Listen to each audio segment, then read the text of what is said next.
It's been a truly amazing day so far, where my starter is now bad. You have to bang on it to get it started, so it may or may not start. So last night, where should I go park to be stranded? Because I did not expect the starter to act right in the morning. So it was either go to the difficult spot where there's a lot of illicit activity and it's unsafe, and if I have to leave my car there, it's going to be broken into. Or do I go to the alternative spot where I'll be harassed all night? Difficult choices, right? Well, I went to the illicit spot. I didn't get much sleep. There was too much activity. When the morning came, it was cold. I tried the starter just to get some heat on. I turned the ignition, and by the grace of God, the car started. So I had heat. And immediately my next thought was, oh goodness, how much gas do I have? I don't have enough gas in the car to keep the car running. So I traveled to the gas station on pins and needles. I asked a man if he would help me. He pulls out a wad of money and pulls $2 off. And I said, thank you, but no thank you. It was better I pray for him, because God wouldn't have been pleased with his deed. My prayer would have served greater for him than his insult to God of $2. I get in my car, I drive down to another gas station. The Spirit took me, and God blessed me with a few people that helped me put gas in the car, and that turned out right. So I head on over to the library to begin working, and then something else happens. The ignition coil is loose. I turn the ignition to see if it's going to start, and then it made that popping sound. The fuse is blown. Now I got a bad starter and a 50 amp fuse that is blown.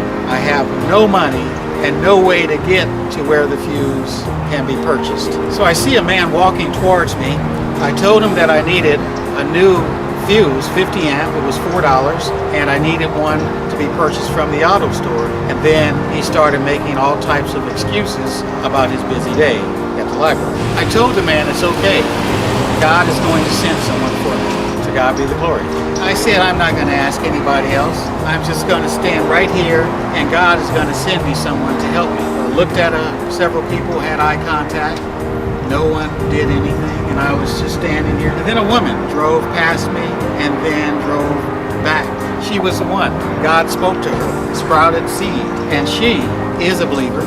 She understands tasking in faith, and she responded in doing God's duty.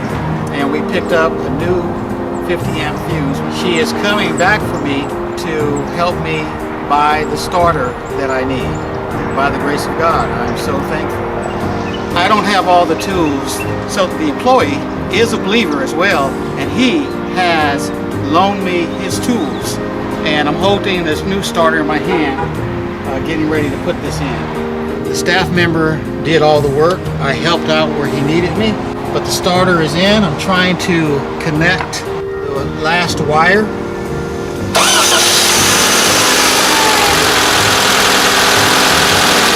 I've started it a couple of times. It starts, it sounds beautiful by the grace of God.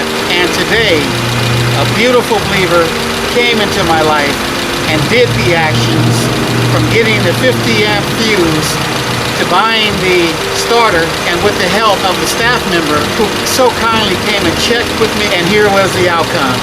God doing his work. Lord God, I thank you, and please bless and restore this woman, this man, return to them full-fold, Father God. Thank you for sending me believers that are about action.